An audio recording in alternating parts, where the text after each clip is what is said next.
Shalom, bendiciones para todos. Vamos a dar inicio a un tema que a lo largo de la historia, y en este caso del cristianismo, siempre ha sido como controversial por las diferentes posturas en cuanto a la visión que se tiene del mismo. ¿Qué es lo que dice la Biblia? ¿Qué es lo que dice la tradición? ¿O qué es lo que nos han enseñado?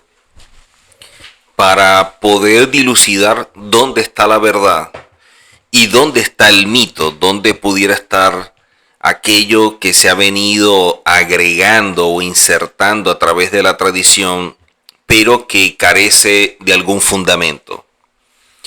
Cuando hablamos del término infierno, que dentro del lenguaje religioso es una palabra común, es una palabra que todos de alguna manera conocen, evoca imágenes de castigo eterno, de fuego, de oscuridad, de sufrimiento.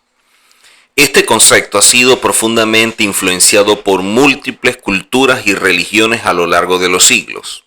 Sin embargo, dentro del judaísmo bíblico y lo que enseñan los rabinos, el equivalente más cercano en hebreo a esta palabra es Geinón. Y una noción que difiere sustancialmente del infierno cristiano tradicional. O sea, cuando nosotros estudiamos el tema del infierno, lo más cercano dentro de la visión hebrea es la palabra Geinón. Y son totalmente opuestos lo que es el Geinón al infierno cristiano que se ha enseñado. Quiere decir que al momento de estudiar este tema se hace evidente diferenciar la concepción hebrea de Geinón frente a otras interpretaciones. O sea, trazar sus orígenes históricos, comprender el sentido espiritual y analizar su utilidad en el desarrollo humano y sobre todo religioso, evaluando los fundamentos para establecer una doctrina que tenga validez. Entonces, al momento de estudiar el infierno, primero tenemos que ver de dónde viene esa palabra, llegar al punto de origen y partiendo de allí empezar a estudiar para ver si lo que se dijo originalmente va en concordancia con lo que actualmente se cree o se asume de ese tema. Por ende, los cristianos en su mayoría tienen la impresión que sus creencias, eso es una impresión personal, o esa es la forma como lo conciben, que sus creencias y prácticas están sustentadas en la Biblia. Y esa impresión que tienen de Yehoshua, de los apóstoles, es totalmente distorsionada cuando nosotros lo evaluamos a la luz de la Biblia. Muchos cristianos creen que lo que ellos piensan, su fe, sus doctrinas o sus prácticas en la actualidad, lo que actualmente se cree o se enseña es igual a lo que Yehoshua y los apóstoles enseñaron. Pero tristemente no es así. Cuando nosotros empezamos a revisar cuidadosamente los autores originales, los cuales plasmaron en letra no solo lo revelado por el Eterno, sino también sus vivencias y sobre todo su criterio en cuanto a los que son los pilares de la fe, es diferente lo que se enseñó, lo que ellos plasmaron, lo que ellos concibieron, a lo que nosotros hemos recibido como herencia. O sea, nuestra herencia doctrinal, la gente no se ha dado a la tarea de revisar de dónde viene. Simplemente es una doctrina, se cree y se defiende. Pero lo que yo defiendo como doctrina, yo debo tener una base para poder defenderlo. O sea, esa doctrina descansa sobre qué, está fundamentada en qué. La filosofía griega, lamentablemente, se ha escurrido en la iglesia temprana y ha cambiado los conceptos que fundamentalmente se enseñaron y que son importantes para efectos de la fe. Y con el tiempo se ha consolidado por falta de compromiso por aquellos que recibieron el mensaje sin revisar qué es lo que estaban revisando, qué es lo que estaban recibiendo. O sea, a ellos le enseñaron algo Y eso que le enseñaron no dijeron, bueno, vamos a revisar lo que nos están enseñando. Por ejemplo, hay personas que uno va a enseñar desde la perspectiva hebrea y preguntan, pero ¿usted cree en esto? ¿Usted cree en esto? Y la pregunta no es si yo lo creo. La pregunta es si tiene fundamento lo que ellos creen. O sea, yo no tengo que demostrar algo. Cuando tú estás planteando tu punto de vista, tú eres el que tiene que demostrar que lo que tú crees tiene un fundamento. No el expositor, sino tú, que le estás preguntando al expositor. Por ende, el pensamiento griego fue considerado como el más ilustrado modo de pensar. Las personas en ese tiempo fueron educadas en la filosofía griega, siendo el idioma griego, o así fue considerado, como el idioma internacional del mundo civilizado de aquel momento, como lo es en la actualidad el inglés. Por eso es que al llamado Nuevo Testamento, la versión más conocida son las escritas en griego. Así pues, a medida que el tiempo fue pasando y los apóstoles ya no estaban, ni siquiera la primera generación de esos discípulos, se empezó a leer la escritura, que era de origen hebreo, ahora con una mente griega y con una perspectiva griega. Esto empezó a generar un proceso de separación del original, para ser desplazado por el pensamiento griego, el cual causó una gran influencia por la filosofía y cambió todos los conceptos bíblicos. O sea, no es lo mismo cuando nosotros estudiamos algo desde la perspectiva hebrea como lo estudiamos nosotros desde la perspectiva griega. Las perspectivas, como son diferentes, plantean cosas de un mismo punto diametralmente opuesto. O sea, lo que puede ser para ellos Yehoshua haciendo un milagro, para el griego es otra cosa. Por ejemplo, es tan delicado el tema de lo que se enseña y los fundamentos que posee aquello que se enseña, que en su momento Pablo, tomando precaución y de alguna forma alertando a las personas en cuanto a las enseñanzas, porque el desarrollo de todo su trabajo se hizo fue fuera de Jerusalén. O sea, se hizo sobre todo en Asia. Y la influencia de esa cultura, su idiosincrasia, su perspectiva, podía cambiar todo. Porque la manera como ellos concebían las cosas es diferente como Pablo la explicaba. El asunto es que nosotros no sabemos qué herramientas utilizó Pablo para entrar en ese mundo griego y explicar las cosas. Entonces nosotros tenemos el problema de que estamos leyendo algo que parte del hebreo, pero que las versiones y lo que surge después es griego y no sabemos cómo Pablo lo afrontó. Nosotros no sabemos cómo Pablo empezó a explicar para aclararle a ellos y de alguna manera depurarlo de ciertos conceptos griegos que no tienen el equivalente en hebreo. Por ejemplo, Pablo dice en Gálatas capítulo 1, verso 8 en adelante: mas si aún nosotros, o un ángel del cielo, os anunciare otro evangelio diferente del que hoy hemos anunciado, sea anatema. Si una persona en este tiempo enseña algo y lo enseña haciendo un milagro o alguna maravilla, o se presenta un ángel, la gente va a seguir lo que diga ese ángel o lo que diga la gente. Porque las personas dentro del ambiente religioso, lo que determina para ello la fuerza del mensaje es quien lo dice y no el mensaje. O sea, si es un ángel, yo tengo que creerle a ese ángel por encima de lo que diga la Biblia. O sea, lo que le da fuerza y peso o lo que le da validez al mensaje, no es que el mensaje sea del Eterno, es el que lo transmite. Entonces Pablo, entendiendo la visión de ellos, de cómo ellos apreciaban al emisor o al expositor, le daban un lugar, él dice, bueno, si uno de nosotros, que puede ser alguien que admiren, que puede ser alguien que ustedes puedan honrar o puedan respetar, o incluso un ángel del cielo, viene a anunciar un evangelio diferente, sea anatema. O sea, no se dejen llevar por las personas, ni la posición o lo que hagan las personas, para ustedes aceptar un mensaje. Porque incluso así sea un ángel el que lo esté emitiendo, ustedes tienen que revisar que lo que se esté diciendo vaya en concordancia con la Biblia. Y si es diferente, el tal sea anatema. O sea, en la actualidad, que alguien sea un ángel que se presente y diga algo, las personas no van a cuestionar al ángel. Si alguien llega haciendo milagros, prodigios, hablando en lenguas y cosas y profetizando, y lo que se profetizó hasta se cumplió, lo que esa persona diga de allí en adelante se cree de forma absoluta. Nadie lo va a refutar. Entonces, una cosa es lo que dice la persona, más allá de todo lo que pueda mostrar, y otra cosa es lo que diga la Biblia. Yo tengo que guiarme por lo que dice la Biblia. Si la Biblia dice A y un ángel dice B, yo digo lo que la Biblia dice. Y eso es lo que yo creo. Si la Biblia dice B y el apóstol X, el profeta X, hace miles de milagros y dice que es A, yo sigo la Biblia que dice que es B.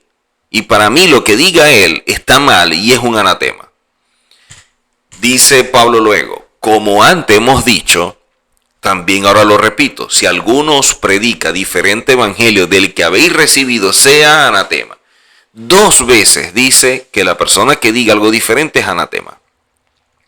Quiere decir que para Pablo era muy importante que se resguardara la integridad y la originalidad del mensaje, que no se cambiara.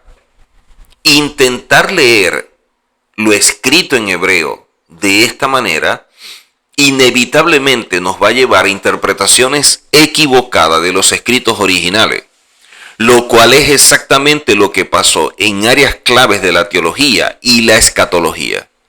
Se debe empezar un proceso de restauración para desechar las interpretaciones filosóficas griegas sobre las cuales descansan las enseñanzas cristianas y sus doctrinas, las cuales pueden ocasionar que se incurra en una herejía por estar agregando cosas, y el expositor, como dice Pablo, sea visto como un anatema. Miren lo importante que es y cómo Pablo destaca todo esto. Ahora, ¿cómo poder ser un restaurador, como aparece en Hechos 3:21, que dice que todo se tiene que restaurar? Si todo se debe restaurar, quiere decir que el original se fue perdiendo.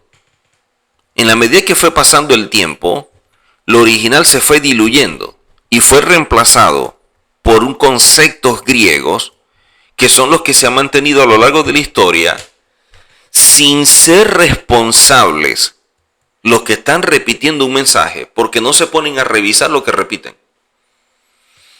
O sea, nosotros, si somos hijos del Eterno, si somos verdaderamente discípulos del Mesías, debemos seguir lo que dice la Biblia.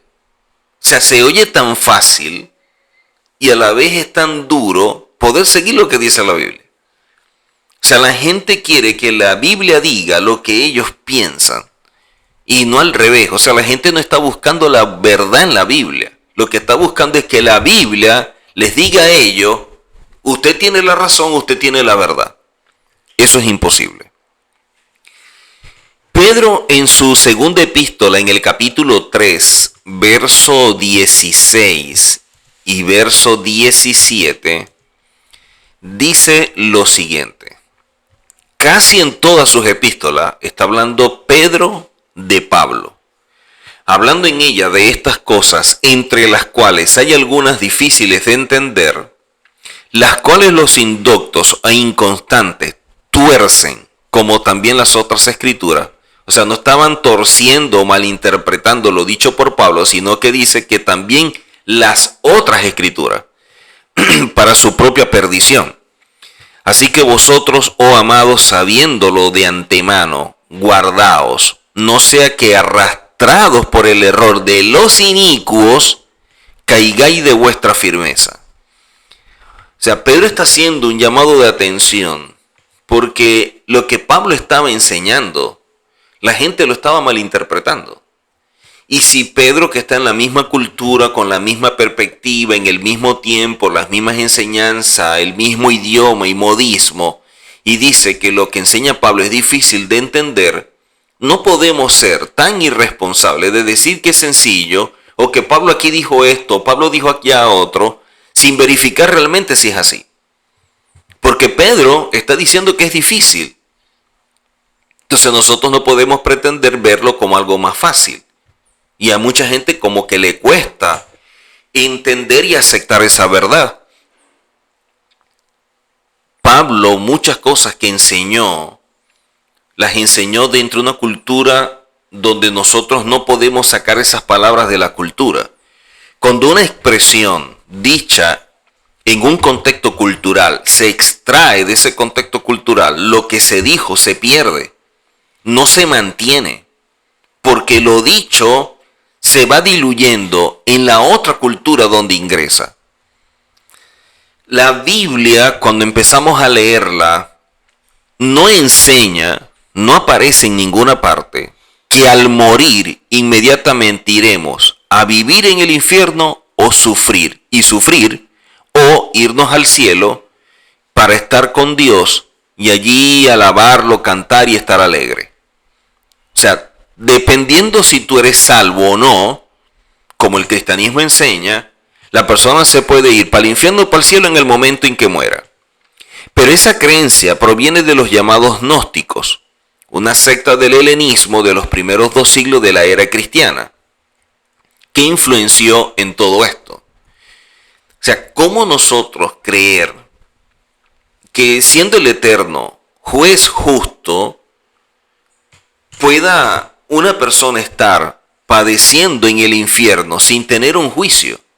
O una persona disfrutando en el cielo sin tener un juicio que dictamine usted se merece el cielo. O sea, en ninguna parte habla de que nosotros estamos o en un cielo o en infierno al momento de morir. Lo que la Biblia dice, y es lo que vamos a estar enseñando al respecto, es que estamos esperando la resurrección.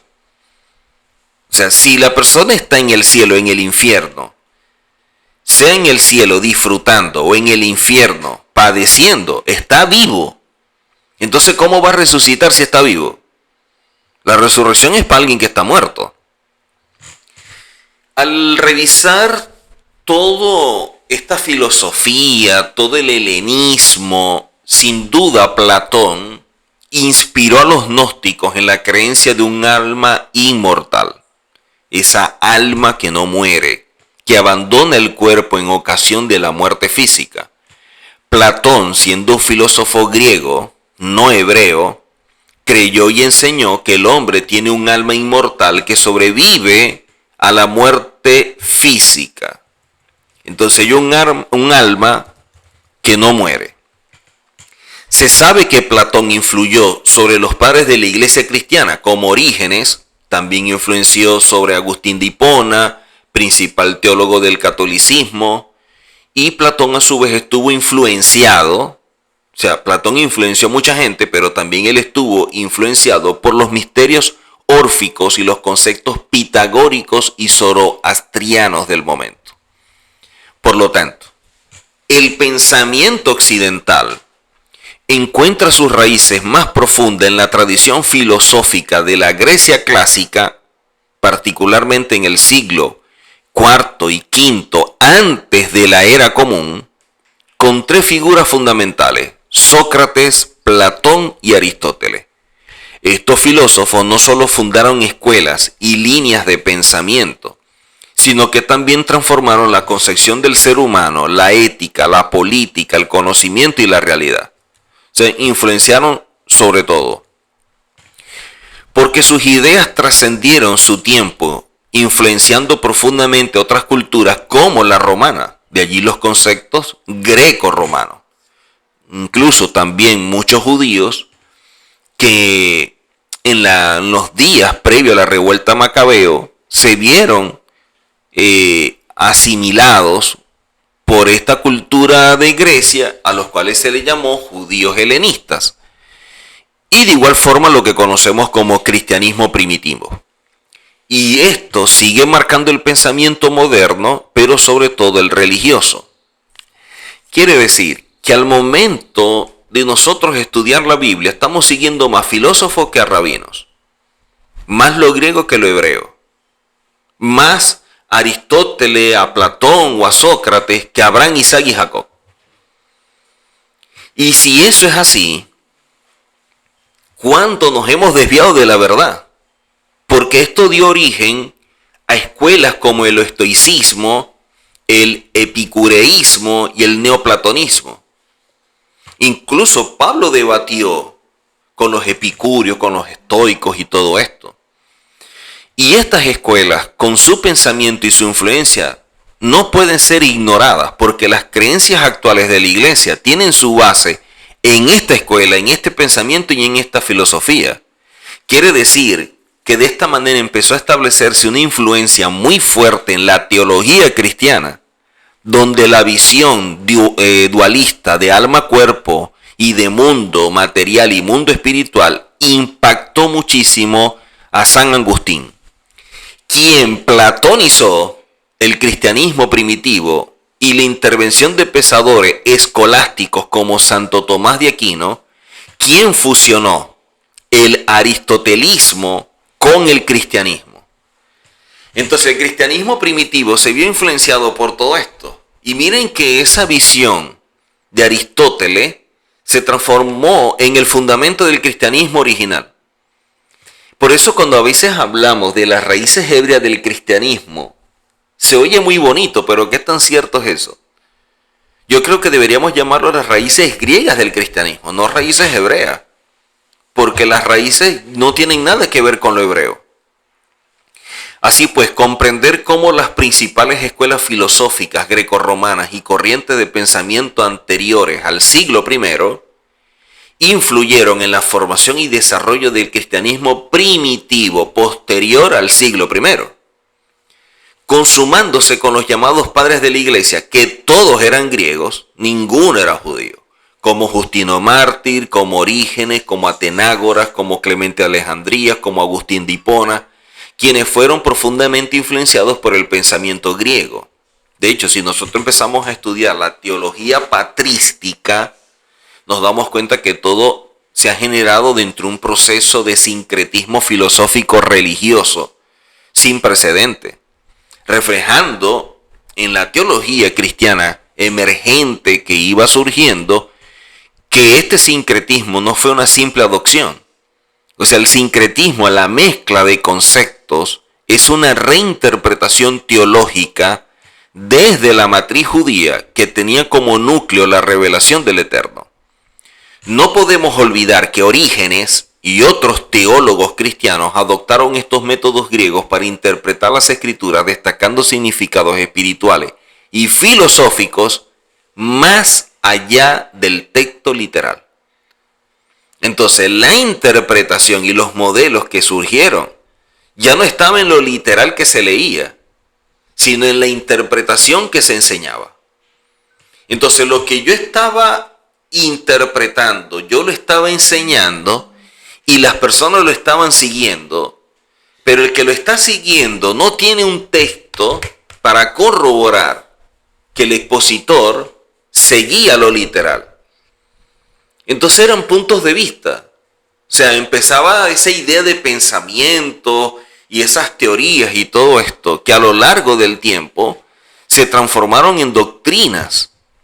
Y el problema es que la gente no sabe ni siquiera de dónde vienen las doctrinas. ¿Quién lo originó? ¿Quién fue el primero en enseñar sobre este tema, sobre este tema, sobre este tema? Por lo tanto, el surgimiento del cristianismo no se dio en un vacío cultural, sino en el seno de un mundo profundamente marcado por la herencia del helenismo, fenómeno cultural que se originó con las conquistas de Alejandro Magno, siglos previos a la era común y que perduró e influyó incluso en el siglo I después de la era común. Este contexto grecorromano fue clave en la configuración del sistema de creencias del cristianismo actual, y entre sus doctrinas estaría el tema que estamos estudiando ahora, que es el infierno. Antes de abordar la enseñanza judía sobre este tema, que dijimos al principio que lo más cercano es Geinón, primero vamos a establecer como un marco referencial desde la óptica cristiana que usa la parábola del rico y Lázaro como fundamento para sostener la creencia del lugar de sufrimiento al momento de morir una persona que no es salva. Lo primero que debemos tener presente es lo siguiente, porque si se va a establecer una doctrina, ¿de dónde parte la doctrina? Entonces vamos a la historia. Para efectos del cristianismo, la doctrina parte de lo que se puede enseñar en un momento dado a través de las autoridades, que en este caso sería el magisterio. Y lo que enseña el magisterio es algo que era aceptado por doctrina. Nadie está evaluando si lo que dice el magisterio a las autoridades está en la Biblia o no. Simplemente el magisterio lo dice y se acepta. Punto doctrinal. Lo otro es cuánto de lo que nosotros recibimos por tradición en su momento también se enseñó de esa forma y pasó a ser doctrina. O sea, mucho de la tradición no se evaluó si tenía un fundamento bíblico o no, sino que se acepta como doctrina y punto. Y lo tercero era que si había una cita bíblica que fundamentaba lo que se enseñaba, ya podía ser doctrina. Entonces, partiendo de esta premisa que una cita bíblica, la tradición o las autoridades, que es igual al magisterio, digan o establezcan, ya puede ser doctrina. Entonces, ¿cuánto de lo que nosotros podemos aceptar, defender, exponer, puede ser parte de una tradición? ¿O puede ser parte simplemente de lo que el magisterio dijo? O sea, muchas veces la iglesia actualmente, cuando hablamos de la iglesia cristiana evangélica, que parte de una reforma y se hacen llamar protestantes y que están desligadas de la iglesia católica, en cuanto a sus prácticas, en cuanto a sus tradiciones, en cuanto a sus creencias, es netamente católica. Que hayan uno o dos puntos en cuanto a los ídolos, la Virgen y esto, que de pronto no sigan, pero la columna vertebral, lo que sostiene el cristianismo, es totalmente católico. Y nadie se atreve a decir algo contrario a eso, porque sería visto por el cristianismo como un hereje, como un apóstata, como alguien que va contrario a la fe. Cuando la verdad es que lo contrario a la fe es seguir una doctrina que parten de una tradición o de una autoridad que no sabemos si lo que dice esa autoridad tiene un fundamento bíblico, pero que se aceptó. De allí el problema, por lo siguiente. Cuando surge la reforma y de allí el protestantismo y todo esto, con la reforma, al momento de establecer doctrina, se establece que la doctrina solamente puede ser cuando hay citas bíblicas, que en este caso serían 4 citas, otros dicen que 3, para establecer una doctrina. Y de allí surge el concepto de la sola escritura. O sea, la reforma, y de allí el protestantismo, echa por tierra que las autoridades o el magisterio y lo que la tradición ha mantenido sea válido para establecer doctrina. O sea, la reforma eso lo desecha, lo echa a un lado. Ahora es lo que diga la sola escritura y partiendo de todas esas citas bíblicas. Volviendo a lo que decía previamente, que el marco referencial desde la óptica cristiana para hablar del infierno, lo que utilizan es la parábola del rico y Lázaro. Pero si vamos a la reforma y lo que el protestantismo ha establecido como doctrina, este concepto se cae.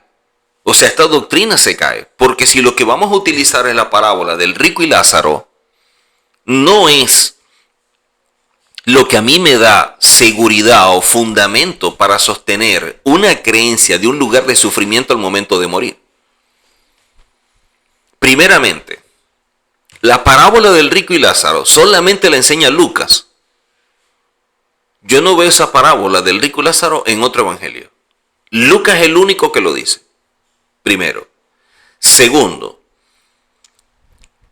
esta parábola, si nosotros la leemos, nos damos cuenta de muchas cosas que no pueden ser una verdad por la forma como se narra y los elementos que implica la narración.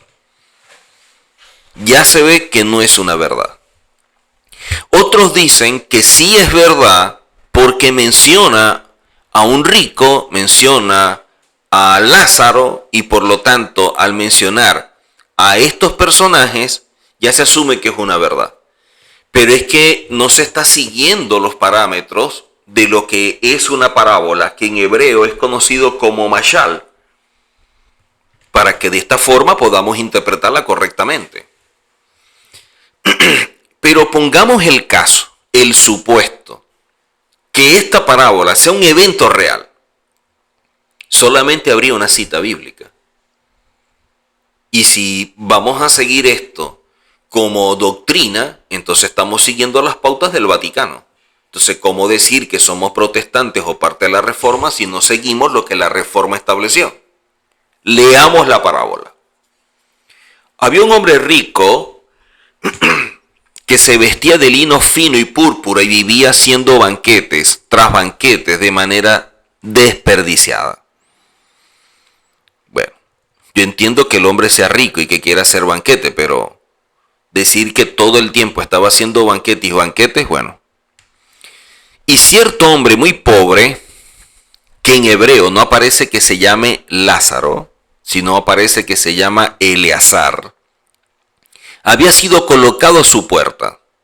Ahora, una persona que es rica, ¿cuánta influencia puede tener? Muchísima. ¿Cómo esta persona que es rica se le coloca en la puerta a un hombre lleno de llagas? O sea, alguien enfermo, que podría ser visto hasta como un leproso, cuando sabemos que el leproso está fuera de la ciudad. O sea, ¿cómo un hombre rico va a tolerar que un hombre lleno de llagas esté frente a su puerta? Dice, había sido colocado a su puerta. Dice, y ansiaba comer algo, siquiera de lo que iba cayendo de la mesa del rico, y los perros que iban pasando por allí le lamían las llagas. Ahora dice, sucedió que muere el pobre y fue llevado por los ángeles al seno de Abraham. Ya de aquí empieza a establecerse unas pautas que no aparecen por ningún lado. Por ejemplo, ya la gente empieza a enseñar sin ningún fundamento que el seno de Abraham es un lugar. Que ese era un lugar. Y que ese lugar existía y que existía hasta los días del Mesías. Luego del Mesías, el seno de Abraham ya no existe más. Y la gente se iba para el cielo y para el infierno. Pero que al principio la gente iba a este sitio, el seno de Abraham. Dice que murió también el rico y fue sepultado. Pero aquí en ningún momento dicen el nombre del rico, simplemente dicen el rico. Cuando nosotros vamos a la Torá, una persona rica era visto como alguien muy bendecido, porque guardaba la Torá. Y dice Deuteronomio 28, todas estas bendiciones te van a alcanzar. Entonces, ¿por qué asumir que este rico, como lo define la parábola, era alguien contrario a la Torá? Dice luego que alzando sus ojos en el Seol, entonces tenemos que evaluar lo siguiente. Dice que el que era pobre fue llevado por los ángeles al seno de Abraham, pero el rico estaba en el Seol. Dice, bajo fuertes tormentos. Dice que vio a Abraham desde lejos y a Eleazar a sus pies, o sea, como aparece Lázaro. Entonces, el rico está en el Seol. Abraham y Eleazar están en otro lugar que supuestamente se llama el seno de Abraham. este hombre, clamando con voces fuertes, dijo: Padre Abraham, ten misericordia de mí y envía a Eleazar, o sea, a Lázaro, para que mojando a la punta de su dedo en agua toque mi lengua y la refresque, porque estoy bajo tormento en esta llama. Hasta donde nosotros sabemos, las personas cuando mueren, a ese lugar lo que va es la parte intangible, que sería en caso del alma. Entonces, ¿cómo va a agarrar la punta del dedo, que sería algo físico, para tocarlo en agua? Quiere decir que en el seno de Abraham había agua, y toque su lengua. Quiere decir que este rico tenía cuerpo ahí. Ya eso, la Biblia no lo sostiene, porque sabemos que la persona que muere es enterrada y el cuerpo queda allí. Ahora, ¿qué va a pasar con su alma? Es lo que estamos estudiando. Pero decir que existía este lugar que era el seno de Abraham en ninguna parte aparece. Simplemente dice que fue llevado por los ángeles al seno de Abraham. Y esto no lo pierdan de vista, porque dentro del judaísmo tiene esto un significado. Ahora, este hombre que era atormentado y que estaba en el Seol, ve a Abraham desde lejos y a Eleazar a sus pies. Entonces, Eleazar está a los pies de Abraham. Y clamando le pide a Abraham que tenga misericordia, que envíe a Eleazar para que mojando la punta de su dedo de agua toque su lengua y lo refresque. Porque estoy bajo tormento en esta llama. Si está bajo tormento y está en una llama, la única forma es que tenga un cuerpo para padecer del calor y también del deseo de querer que la punta del dedo en agua toque su lengua para que lo refresque. Hasta los momentos, ¿quién pudiera, y eso es una pregunta que le podemos aplicar hasta sentido común, qué persona con sed se refresca mojando el dedo en agua y colocándose en la punta de la lengua? Que yo sepa, nadie. Dijo entonces Abraham, miren la forma como Abraham se expresa de él, le dice: hijo, recuerda que recibiste tus placeres en tu vida y Eleazar sus males, pero ahora este es consolado aquí y tú atormentado. Pero además de esto hay una separación abismal entre nosotros y vosotros, tanto que es imposible cruzar de aquí a vosotros, ni de allá para acá. Entonces dijo: te ruego pues, padre, ya que no puede mojar el dedo en agua y tocar su lengua, le dice ahora lo siguiente: te ruego, padre, que lo envíes a casa de mi padre, o sea, que envíe a Eleazar a casa de su padre. Pero si está muerto, ¿cómo le va a pedir que lo envíe? Porque tengo 5 hermanos para que les advierta solamente del peligro, a fin de que no vengan ellos también a este lugar de tormento. O sea, si esta persona está muerta, es absurdo que esté pidiendo que envíe a Eleazar, que también está muerto, a que vaya a hablar con sus hermanos. Ahora, la respuesta que da Abraham es la siguiente: a Moshe y a los profetas tienen, óiganlos. Entonces la respuesta que le da Abraham al rico es que no va a enviar a Eleazar, sino que la gente que está viva tiene a Moshe y a los profetas y que deben oírlo. Entonces, ¿por qué la gente que defiende esta parábola como un evento verdadero y dicen que el infierno existe, por qué no aplican también lo que dijo acá? Ustedes tienen que oír a Moisés, a los profetas. Pero dicen que lo Moisés y los profetas está abolido. Entonces, ¿por qué los profetas y Moisés está abolido, pero lo demás de la parábola sí está vigente? Él entonces, hablando del rico, le dijo: no, padre Abraham, pero si alguno fuera ellos de entre los muertos, se van a arrepentir. Mas les dijo: si no oyen a Moisés y a los profetas, tampoco se van a persuadir si alguno se levanta de entre los muertos. Entonces aquí dice que están entre los muertos. Ahora, veamos lo siguiente. Cabe destacar que una parábola en hebreo es conocida como mashal. Mashal no es una historia real, pero usa nombres reales. ¿Ok? y vamos a ver los comentarios sobre lo que representa una parábola, no solamente desde el hebreo, que la expresión es mashal, y que dice claramente que es una historia ficticia, que no es real, que lo que quiere es enseñar o transmitir un principio. Eso es lo que quiere hacer el que está exponiendo esta mashal. La Nueva Biblia Americana, bajo la sección titulada de Elitaring Gerens, dice: la parábola, una narración corta ficticia de la cual se extrae una verdad moral o espiritual. Guarden en su mente que el centro de la parábola, no de los detalles, es el mensaje de Dios a los creyentes.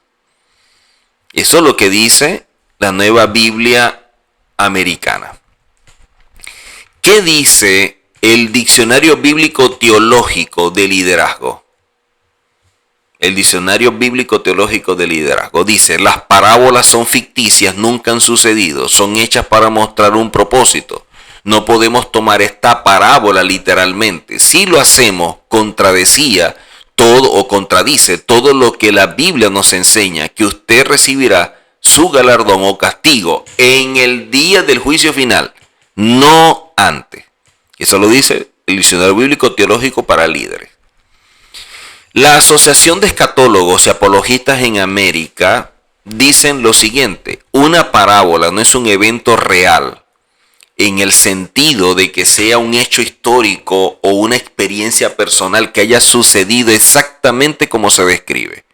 Las parábolas son historias ficticias diseñadas para ilustrar una enseñanza moral o espiritual, aunque pueden basarse en situaciones de la vida real o ser verosímiles. Su propósito principal es transmitir una lección, no relatar un evento específico. ¿Qué dice Webster en relación a esto? Dice: la parábola, una historia ficticia generalmente corta que ilustra una actitud moral o un principio religioso. Si se trata de un caso real, entonces no es una parábola, sería una narración. El Seminario y Colegio Bíblico CSE del Dr. Thomas Hobbes dice: las parábolas son historias ficticias diseñadas para enseñar lecciones sobre el mundo real. El Seminario Teológico Centroamericano dice: una parábola es una historia que usa un ejemplo del mundo natural para ilustrar una verdad espiritual, no es un evento real. Visto de esta forma, no solamente el contexto hebreo, lo que significa una mashal, sino colocando todas estas referencias del mismo cristianismo, es evidente que la parábola no es un evento verdadero. Por lo tanto, debemos tener presente el principio que desea enseñar Yehoshua a través de la parábola. Lo otro es la forma errónea de ciertos términos en la versión Reina Valera, como el seno de Abraham, que para el judío no es un lugar donde iban los muertos previo a Yehoshua. Eso no tiene ningún fundamento bíblico que lo valide. Simplemente, para el judío, lo importante era poder estar cerca de Abraham. Entonces, cuando la persona moría, decían: bueno, va a estar cerca de Abraham esperando la resurrección, que es nuestra esperanza. Pero no es que estaba junto con Abraham los dos vivos, sino descansando en el mismo lugar donde el patriarca Abraham está descansando. Y de esta forma esperaban la resurrección, que era la esperanza de todo judío, y sigue siendo la esperanza de todo judío. Así que cuando empezamos a estudiar todo lo relacionado al seno de Abraham, para el judío no es visto como un lugar. Repito, para el judío, al morir, la persona está descansando, pero su anhelo es estar cerca de Abraham. Si nosotros revisamos otras Biblias, nos damos cuenta la forma como colocan esta expresión. Por ejemplo, la Biblia al día dice que Lázaro fue llevado al lado de Abraham. La Biblia Latinoamericana 95 dice que estaba junto a Abraham. La Biblia del lenguaje sencillo dice junto a su antepasado Abraham. El Brit Hadashah 1999 dice al pecho de Abraham. La Biblia CST dice al lado de Abraham. La Dios habla hoy dice a sentarse con Abraham. La Biblia EUNSA dice cercano a Abraham. La Nueva Versión Internacional dice al lado de Abraham. Y la PDT dice al lado, recostado a Abraham.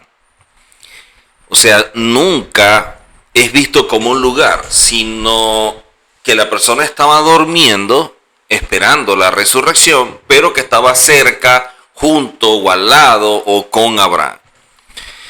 Ahora, Justino Mártir, uno de los teólogos de la cristiandad temprana, escribió, basado en Juan 3:13 y viendo Hechos 2:34, lo siguiente. Si usted se encuentra con personas que le diga que sus almas van al infierno o al cielo cuando ellos mueren, no crean que estas personas son cristianas. Eso lo dijo Justino Mártir. Si vamos nosotros a la Tanakh y leemos en los profetas, nos damos cuenta, en Daniel 12 dice que muchos de los que duermen en el polvo de la tierra serán despertados, uno para vida eterna y otro para vergüenza y confusión perpetua. Y es evidente porque Daniel está hablando de la resurrección que se va a dar, que son dos. Una resurrección para vida, que es previa a la entrada al reino, a las bodas del Cordero, y una para muerte, que es posterior al reino, posterior al milenio, siendo la última donde serán juzgados y sentenciados. Eso es lo bíblico y eso es lo que aparece también en Apocalipsis, capítulo 20. En Apocalipsis capítulo 20 dice, y vi un gran trono blanco y al que estaba sentado en él, de delante del cual huyeron la tierra y el cielo, y ningún lugar se encontró para ellos. Y vi a los muertos grandes y pequeños de pies ante Dios. Y los libros fueron abiertos, y otro libro fue abierto, el cual es el libro de la vida, y fueron juzgados los muertos. La gente estaba muerta, la gente no estaba viva, sufriendo o atormentada en el infierno, porque apenas ahora es que van a ser juzgadas. Dice, fueron juzgados los muertos por las cosas que estaban escritas en los libros, según sus obras. Y el mar entregó los muertos que habían en él, y la muerte y el Hades entregaron los muertos que habían en ellos, y fueron juzgados cada uno según sus obras. Dice, y la muerte y el Hades fueron lanzados al lago de fuego. Esta es la muerte segunda. Y el que no se halló inscrito en el libro de la vida fue lanzado al lago de fuego. Miren que dice que esta es la muerte segunda. O sea, después de que la gente sea juzgada, va a ser lanzada al lago de fuego y de azufre para su destrucción. Y va a experimentar la muerte. Pero ahora es juzgado y sabe el por qué. Porque si la persona está en un infierno quemándose todo el tiempo, entonces también tiene vida eterna. Y la promesa de vida eterna es para los santos, no para el que muere sin el eterno, no para lo que llama la gente los salvos, ¿ok? Veamos el concepto de Seol, que es un concepto hebreo y es un lugar donde descansan los muertos, es visto también como la sepultura, y en el texto del Antiguo Testamento aparece 65 veces, que posteriormente se cambió esta palabra Seol por Hades en griego. ¿Cómo quedó definido el Seol en la Septuaginta? Un lugar donde enviaban a los muertos, o sea, la sepultura. Pero ¿qué sucede? Cuando también entra la filosofía griega, dentro de todo esto empieza a cambiar otras cosas. Por ejemplo, lo que era para el hebreo el Seol, como el lugar donde estaban descansando los muertos, cuando cambia al griego por Hades, el Hades también es un personaje. Hades lo gobernaba un dios que castiga. Entonces allí es donde empieza el problema. Ya no solamente es por lo del lugar, sino que aquí entra ahora la personificación de una deidad griega que se llama Hades, que castigaba. Esto nos muestra cómo ahora el pensamiento griego empieza a influenciar dentro de la teología, y en este caso del cristianismo, porque ya empiezan a separarse de lo que es un lugar para hablar de una persona, o en este caso de una deidad, que era Hades. Por eso para los griegos, el Hades, que lo gobernaba este dios y que castigaba, y por eso lo que es el Hades y la resurrección era un tema a debatir, porque los griegos tenían un concepto diferente a Pablo, que estaba enseñando en un contexto cultural gentil el concepto de resurrección. Y este concepto de resurrección era rechazado porque pensaba que del Hades nadie podía salir. Entonces los griegos, cuando están escuchando a Pablo hablar de la resurrección, los griegos decían, eso es imposible porque del Hades nadie sale. Ahí ese lugar la gente está siendo atormentada, está siendo torturada, pasando tribulación. Entonces Pablo le escribe a los Corintios en su primera epístola, en el capítulo 15, dice, pero si se predica del Mesías que resucitó de los muertos, ¿cómo dicen algunos entre vosotros que no hay resurrección de muertos? Ellos no creían esa resurrección porque del Hades nadie podía salir porque estaba siendo castigado. Porque si no hay resurrección de muertos, tampoco el Mesías resucitó. Y si el Mesías no resucitó, vana es entonces nuestra predicación. Vana también es vuestra fe. Y si somos hallados falsos testigos del Eterno, porque hemos testificado del Eterno que Él resucitó al Mesías, al cual no resucitó, si en verdad los muertos no resucitan. Entonces Pablo les empieza a confrontar y dice, oye, si la resurrección no existe, ¿cómo nosotros podemos hablar de la justificación? Si la justificación es algo que se imparte como derecho legal posterior a la resurrección del Mesías. Como Él vence la muerte, producto de lo que Él era, entonces está en condiciones de poder impartir vida a otro. Pero si la resurrección no existe, entonces vana es la fe y la predicación que estamos llevando no tendría ningún sentido, porque no pudiéramos estar hablando de una justificación. De igual manera lo vemos también en Hechos capítulo 2. Hechos capítulo 2 dice, al cual el Eterno levantó, suelto los dolores de la muerte, por cuanto era imposible que fuese retenido por ella. Varones hermanos, se os puede decir libremente del patriarca David, que murió y fue sepultado, y su sepulcro está con nosotros hasta el día de hoy. Pero siendo profeta y sabiendo que con juramento el Eterno le había jurado que de su descendencia en cuanto a la carne levantaría al Mesías para que se sentase en su trono, viéndolo antes habló de la resurrección del Mesías, que su alma no fue dejada en el Hades, ni su carne vio corrupción. A este Yehoshua el Eterno, de lo cual todos nosotros somos testigos. Así pues vemos que el concepto de infierno, que su origen, o esta palabra es latín, es de latín infernus, que significa la parte de abajo. Eso es lo que significa originalmente infernus. Lo que es igual a decir el sepulcro, pero que posteriormente dio origen el acento aginta a colocar la palabra tártaros. Y esta palabra tártaros se enseñó como lugar de castigo y luego en latín se cambia por la palabra infernus.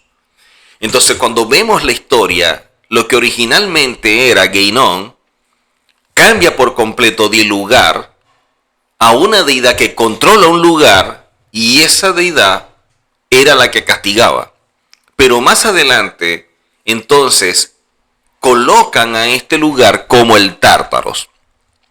Por ende, los griegos y posteriormente los romanos enseñaban que nadie podía salir del Tártaros, porque el dios Hades no lo permitía. Entonces ahora aquí empiezan a separar el Hades como el dios de un lugar que se llama Tártaros. Constantino en el concilio lo aceptó, Pero con el tiempo el catolicismo romano, para recaudar dinero, creó el concepto de purgatorio como lugar previo al Tártaro. O sea, como el Tártaro la gente no puede salir, entonces crearon un lugar previo al Tártaro que viene a ser el purgatorio. Y ese purgatorio parte del concepto distorsionado que se tenía al principio del seno de Abraham. Luego el Papa solo enseñó infierno porque los griegos ya no tenían esa fuerza a nivel de enseñanza, aunque su pensamiento permanece todavía en medio nuestro. El diccionario Webster establece que Pitágoras enseñaba que al morir el alma debía ir a un lugar a recibir un castigo y por ende también había otros que recibían recompensa. Entonces ya estamos viendo cómo los filósofos, el pensamiento griego y sus conceptos se metieron dentro de la mentalidad de ese entonces, hablando del surgimiento del cristianismo, y de esta manera todas las doctrinas en cuanto al infierno empezaron a difundirse basada en esto. El platonismo creyeron que nosotros somos capaces de existir separados de nuestros cuerpos. El platonismo enseñaba la carne es diabólica, el cuerpo es una prisión, no es bueno para el alma o espíritu estar en el cuerpo. Entonces era que teníamos que sacar o liberar al alma. La enciclopedia de Zondervan Pictorial de la Biblia dice: los hebreos no sabían nada del concepto griego de la salvación por elevación del espíritu separado del cuerpo y el mundo del cual el hombre es parte para ir a otro lugar. La palabra infierno en el español antiguo simplemente significaba oculto. Miren cómo va cambiando todo. Esta palabra infierno en el español antiguo, o sea, si viéramos Biblias mucho más antiguas y encontráramos esta palabra, el significado que darían los comentaristas de ese tiempo dirían, bueno, infierno es algo oculto, algo escondido o cubierto. Y lo mismo cuando pasa a versiones en inglés. En la literatura inglesa antigua se hallaban registros que hablaban de infernar papas. Infernar a los papas, es decir, poner a los papas en hoyos y de esta manera estaban infernando, refiriéndose a ponerles en lo oculto o bajo techo. La palabra infierno, hell, se usó entonces apropiadamente como sinónimo de las palabras enterrar y hoyo para traducir la palabra Seol, que es la original hebrea, y Hades, como griega, significando la condición secreta u oculta de las personas al morir. Entonces miren cómo anteriormente en el español esta palabra infierno era simplemente ocultar. Miren cómo utilizaban expresiones como infernar papas, ¿no? Y era, bueno, está bajo techo, está escondido, está oculto. La palabra hebrea Seol aparece 65 veces en el Antiguo Testamento. En la Reina Valera versión 1960 se vierte Seol como Sheol 63 veces y sepulcro 2 veces. Pero en la Reina Valera más antigua del 1934, Seol se traduce como sepulcro 31 veces, sepultura 13 veces, infierno 11 veces, abismo 3 veces, profundo 3 veces, huesa 2 veces, hoyo profundo 1 vez y fosa 1 vez. Entonces la misma palabra Seol, en la misma Biblia, Reina Valera antigua, miren cómo cambia. La misma palabra Seol podía leerse en una cita sepulcro, en otra sepultura, en otro abismo, en otra fosa y en otro infierno. Y está hablando de lo mismo hebreo. Pero en la versión cambiaba. Si los traductores que hicieron la revisión del 1960 no hubieran estado comprometidos con el error, habrían hecho más para ayudar al estudiante de las escrituras que meramente transliterar la palabra hebrea Seol y la griega Hades como lo han hecho. O sea, ellos debieron haber traducido esas palabras, pero no ofrecen, o mejor dicho, nos ofrecen las palabras Seol y Hades sin traducir. Y así pueden llevar algunos a suponer que estas palabras significan lo mismo que la palabra infierno, según su significado moderno enviciado. Sin embargo, cualquiera puede ver que si fue apropiado traducir la palabra Seol tantas veces como sepulcro y sepultura en la Reina Valera 1934, ¿por qué no haberla traducido de la misma forma en la 1960? Si esta palabra en la Reina Valera del 34 fue colocado como sepultura, ¿por qué en la 1960 la transformaron en infierno? Una peculiaridad que debe observarse al comparar estos casos, como haremos en breve, es que los pasajes en los que la idea de un tormento sería absurda, los traductores de la Reina Valera, que es una versión, han usado las palabras sepultura o la palabra hoyo, mientras que en los demás casos han usado la palabra infierno, de manera muy subjetiva.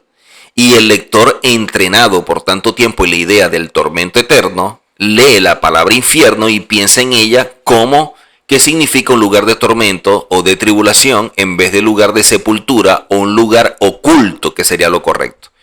Vamos a ver estas dos citas y cómo cambia, ¿no? Por ejemplo, Job 14:13 y lo comparamos con el Salmo 9:17. En Job 14:13 dice: oh, quien me diera que me escondiese en el sepulcro. Hablando de Seol. Pero miren el Salmo 9:17 dice: los malos serán trasladados al infierno. ¿Por qué no colocaron los malos serán trasladados al Seol? Ahora que estamos revisando esta cita en el Salmo 9, verso 17, como en una versión dice, los malos serán trasladados al infierno, pero el original es la palabra Seol, veamos cómo aparece en otras Biblias. Por ejemplo, la Biblia al día dice: bajan al sepulcro los malvados, todos los paganos que de Dios se olvidan. No dice en ningún lugar infierno. La Biblia Castellán dice: Yahvé se manifiesta, lleva a cabo el proceso, en las obras de su mano, cae preso el impío. No dice nada más. En la Jerusalén 1967 dice: vuelvan los impíos al Seol, todos los gentiles que de Dios se olvidan. No dice ninguna parte infierno. Hay otra cita, la Hunerman dice: es conocido el Señor, juicios haciendo en la obra de sus manos, prendióse el pecador. No aparece nada de infierno. En la del lenguaje sencillo dice: que se mueran los malvados, esas naciones que no te conocen ni te toman en cuenta. En la Biblia MN es la Biblia de Martín Nieto, dice: el Señor se ha dado a conocer, ha hecho justicia, ha enredado al malvado en la obra de sus manos. O sea, en ninguna parte vemos que dice algo como infierno, a pesar de que la Reina Valera lo establece. Miren que otras Biblias lo que hablan es cómo los malos serán trasladados al Seol.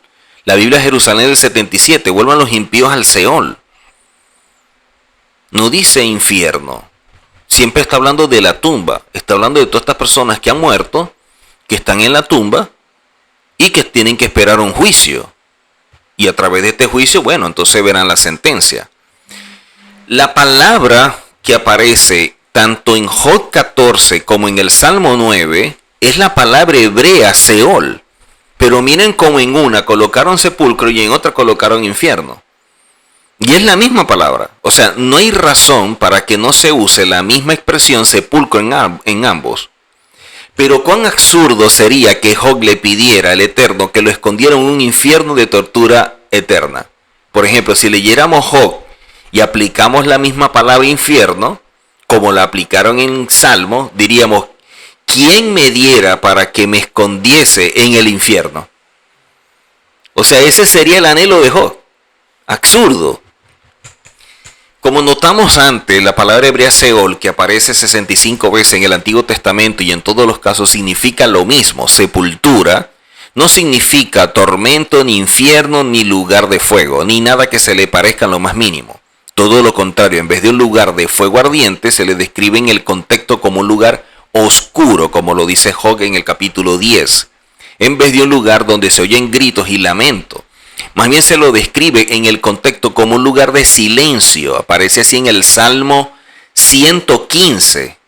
Y en vez de representar de manera alguna dolor y sufrimiento, el contexto más bien lo describe como un lugar de olvido. El Salmo 88 dice que es un lugar de olvido. Miren lo que dice Eclesiastés 9. En el sepulcro, que es el Seol, a donde tú vas, no hay obra, ni trabajo, ni ciencia, ni sabiduría.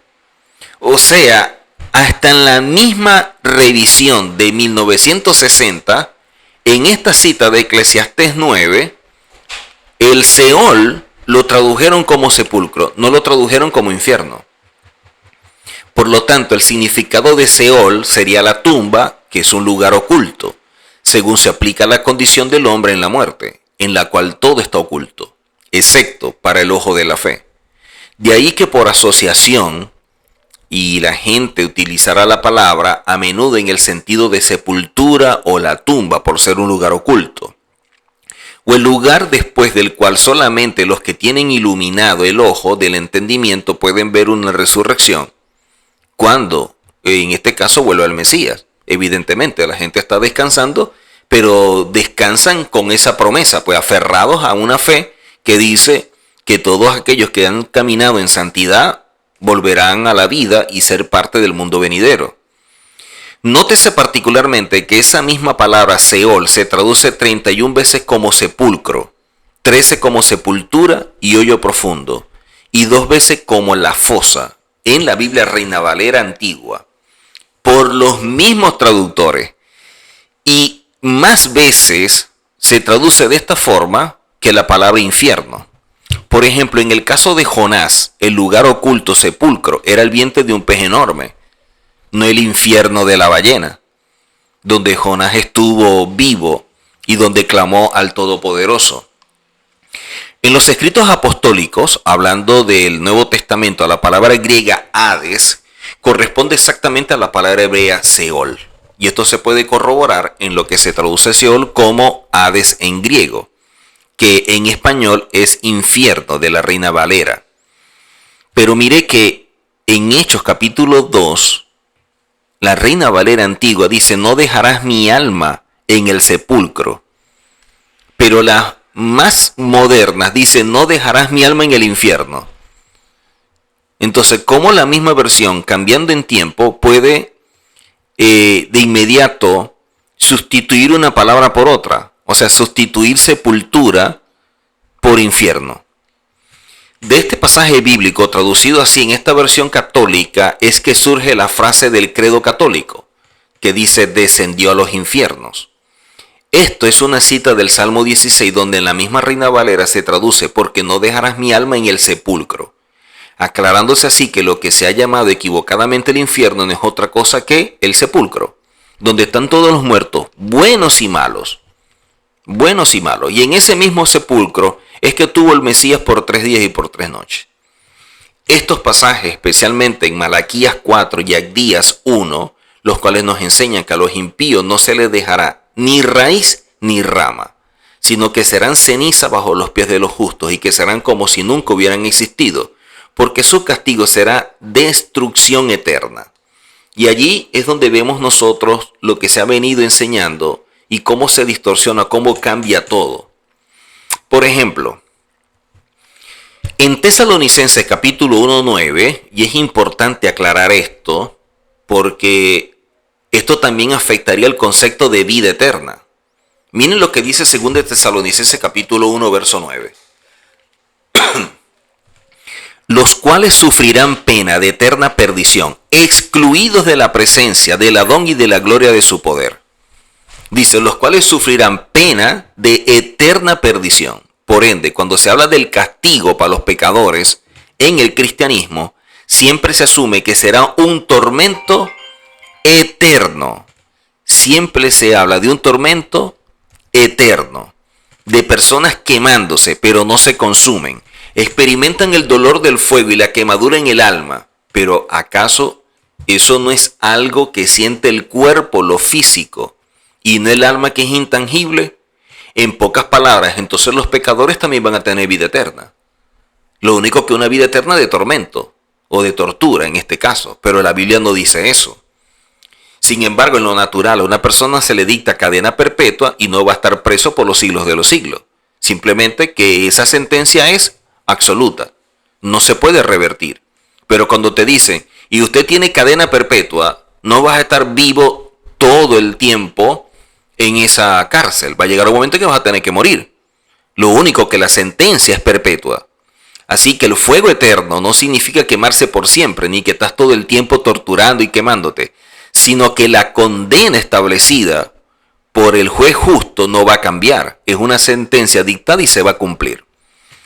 Daniel 12 dice, y muchos de los que duermen en el polvo de la tierra serán despertados, uno para vida eterna y otro para vergüenza y confusión perpetua.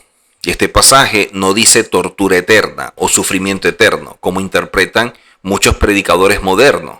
Dice es vergüenza perpetua. El diccionario de Webster define vergüenza como los sentimientos o acciones de una persona hacia algo que considera bajo, indigno o inmerecido de consideración. Esto significa simplemente los sentimientos, las acciones de la gente hacia los impíos, y no tiene nada que ver con tortura o con sufrimiento sin fin de esa persona impía. Si dejamos el pasaje como está y creemos exactamente lo que dice, y no tratemos de añadirle algo diferente que pueda difamar el carácter del Eterno, o sea, dejemos las cosas como se enseñan, ¿por qué alterar? ¿Por qué tergiversar todo? Miren que Mateo 25:46, en la Reina Valera del 60 dice, e irán estos al castigo eterno y los justos a la vida eterna. Si los impíos fueran atormentados para siempre en un infierno, ellos también tendrían vida eterna. Sin embargo, la recompensa de los justos es la vida eterna, pero nunca se le aplica tal término a los impíos. Al contrario, se nos dice, Primera de Juan capítulo 3:5, ningún homicida tiene vida eterna permanente en él. Ningún homicida tiene vida eterna permanente en él.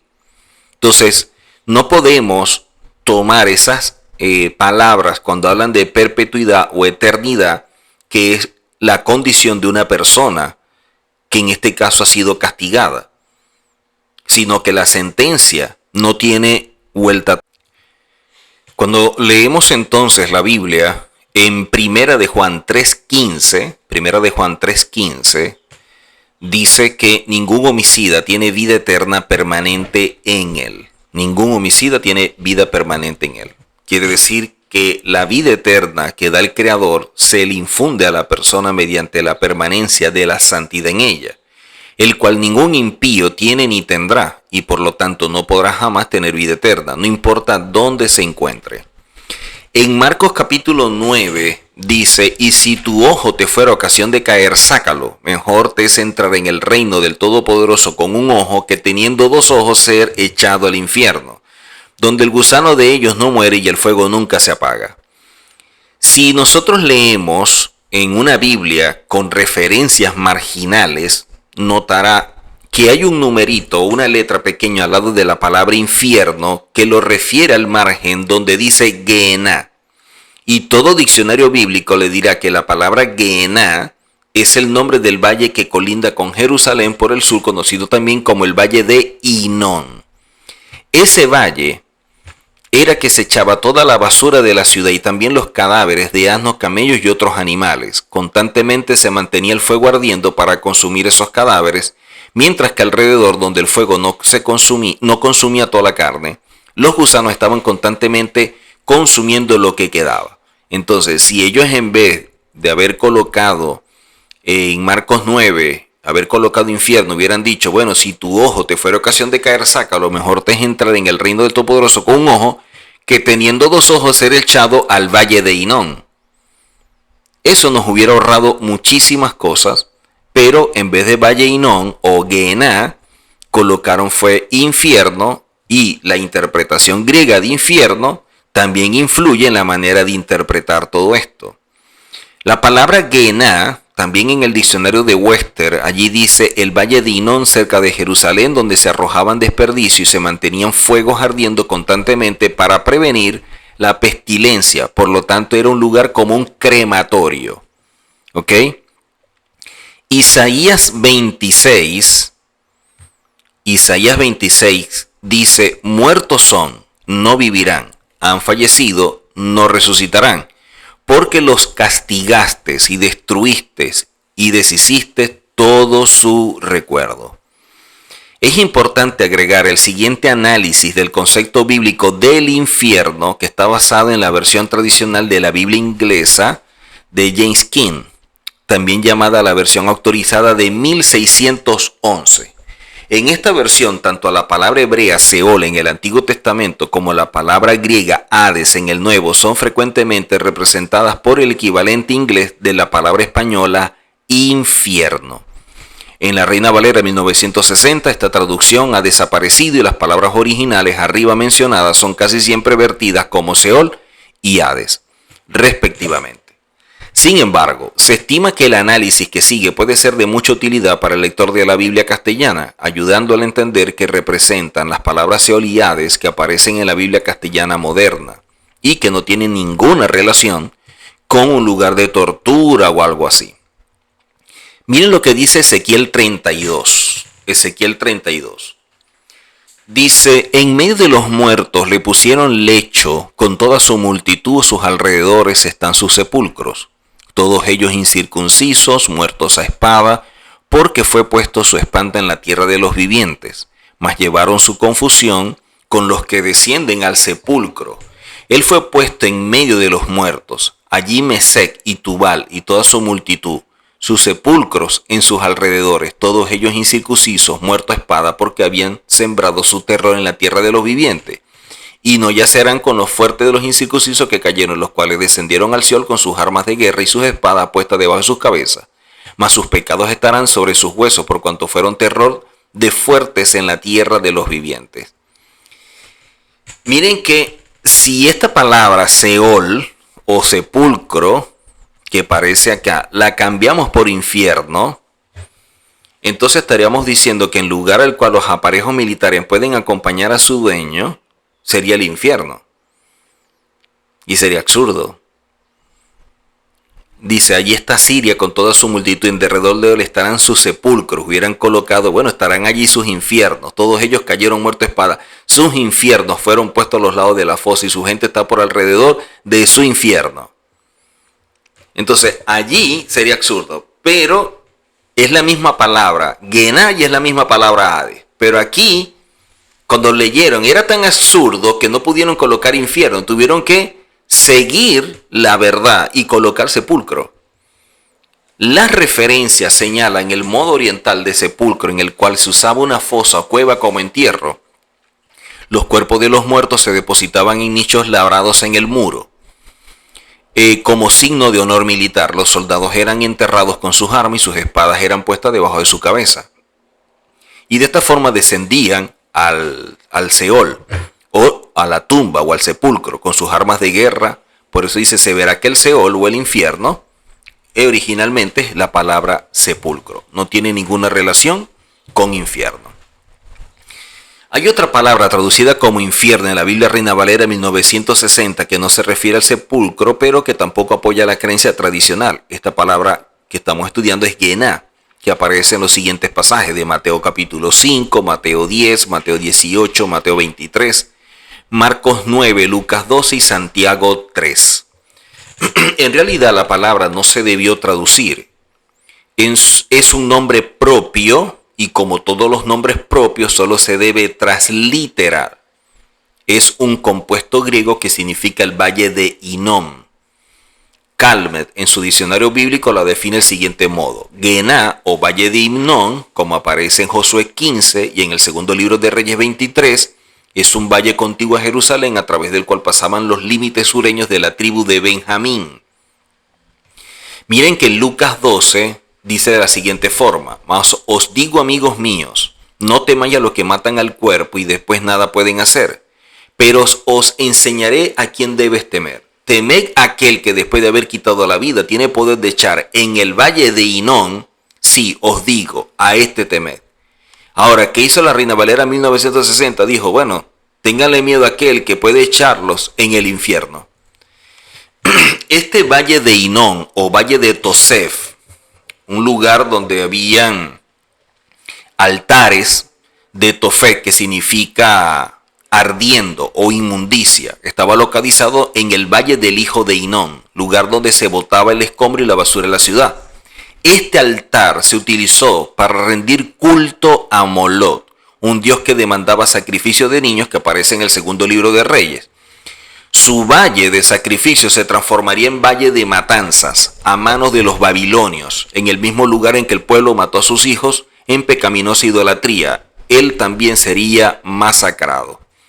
Este valle de Hinón, en la Biblia de las Américas, en el Nuevo Testamento, se le llama Gehenna, como aparece en Mateo 18 y Marcos 9, y es el nombre tanto del lugar de juicio como el de donde irán los condenados. El valle está situado al sur y al sudoeste de Jerusalén. Fue el sitio donde Acaz y Manasés sacrificaron niños al dios amonita Moloch, o también conocido como Milcón, que aparece en el segundo libro de Reyes 16 y el segundo libro de Crónicas 28. El rey Josías quitó los altares de ahí para eliminar la costumbre, pero más tarde fue restablecido. Leamos el comentario de Jamison Fawcett del valle de Hinón. Dice: los altos de Tofet, los altares erigidos a Moloch sobre los altos del sur del valle que mira a Sión, quemaron a sus hijos. Dice allí, habla del valle de la matanza, también allí a causa de las matanzas de judíos que iban a efectuarse en ese lugar, como justa retribución de su pecado de haber matado a hijos en honor a Moloch. Para enterrarlos tantos serán los muertos, como aparece en los profetas de este lugar. El comentario de la Biblia, en la Biblia comentada en 1995, hablando de este valle de Hinón, dice que es el valle de la matanza. Los enemigos de Judá provocarán una masacre y los cadáveres quedarán expuestos en el valle Ben Hinón, profanando de ese modo el lugar donde se rendía el culto a Dios Moloch.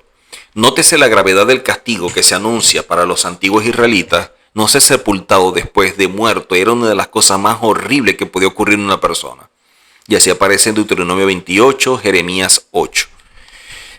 En una de las profecías de Jeremías acerca de la restauración, la aniquilación de este valle del deshonor se predice en las siguientes palabras: y todo el valle de los cuerpos muertos y de la ceniza y todas las llanuras hasta el arroyo de Cedrón, hasta la esquina de la puerta de los caballos al oriente, será santo al Eterno. Jeremías 31.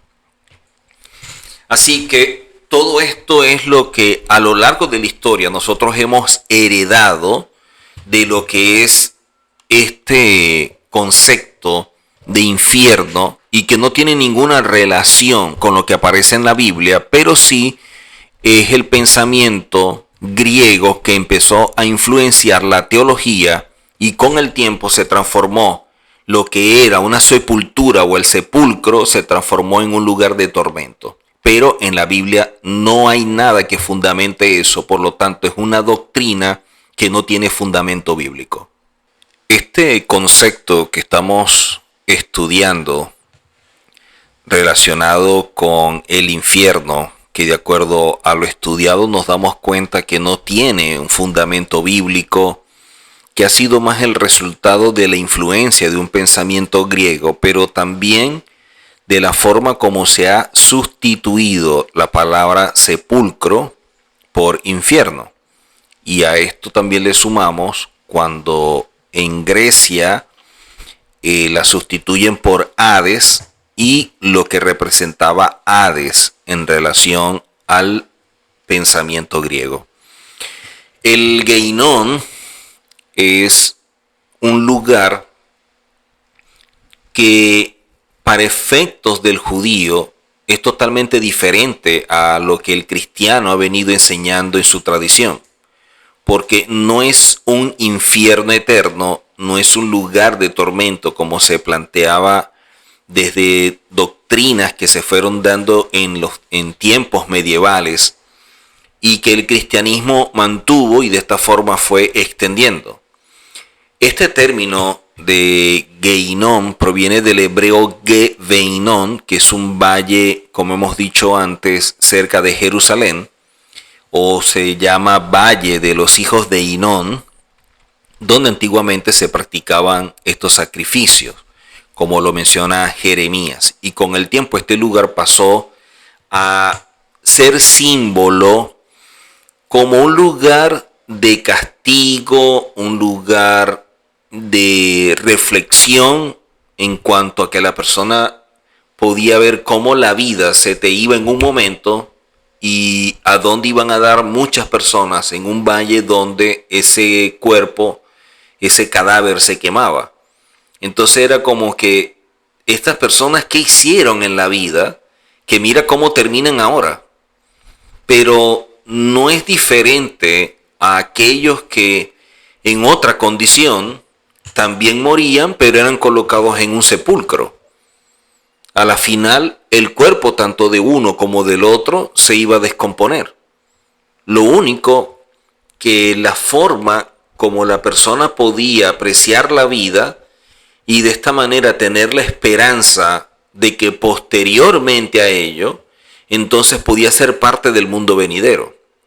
Entonces para muchos se transformó como en un lugar que la gente empezó como a ver la vida de otra forma. La gente empezó a verlo como un sitio que no era como que deseable, como que, o sea, no puede ser que uno termine de esa forma, ¿no?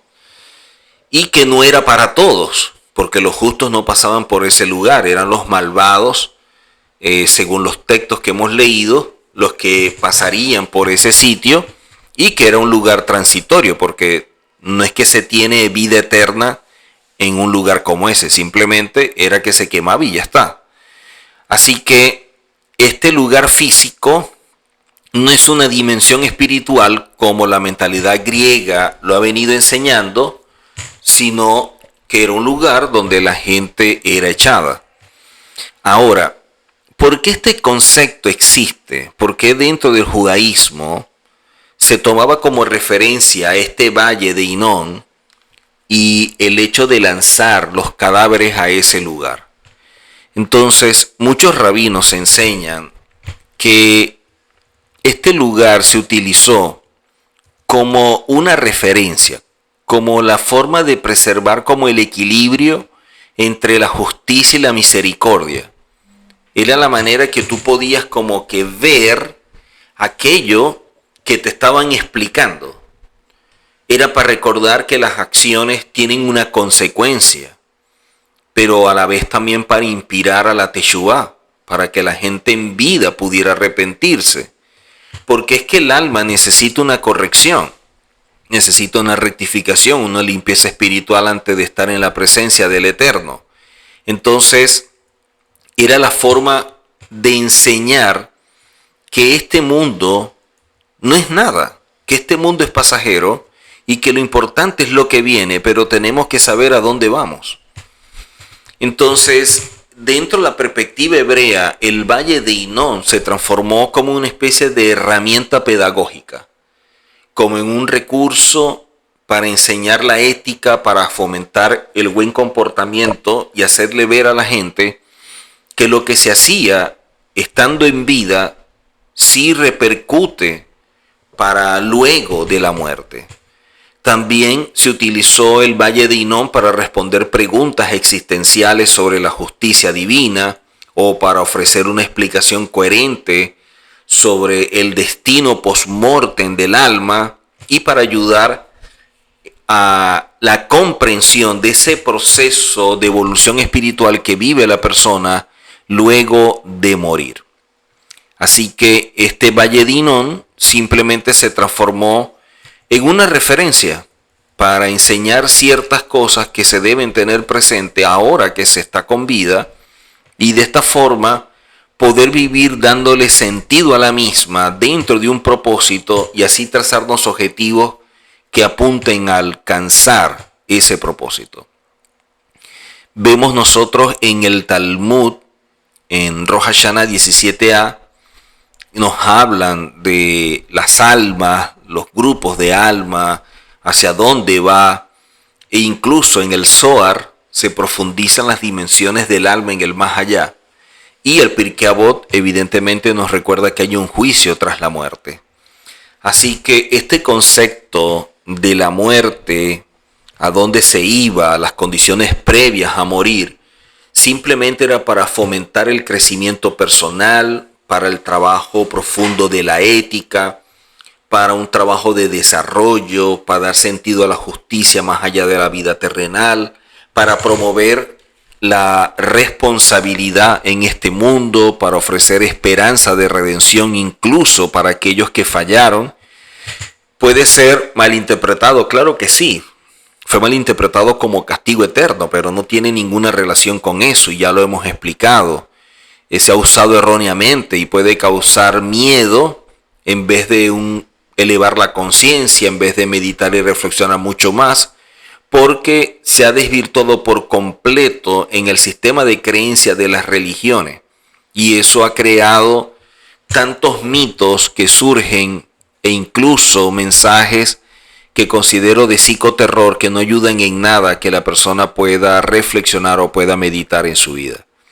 Así que el Valle de Hinnom, utilizado por muchos rabinos, y que lo vemos también en el Nuevo Testamento, aporta mucho al ser humano en su desarrollo espiritual, porque lo impulsa a un despertar de conciencia, a tener propósito, a evaluar la vida, a asumir la responsabilidad y el compromiso mientras que se tiene vida y las consecuencias de ello.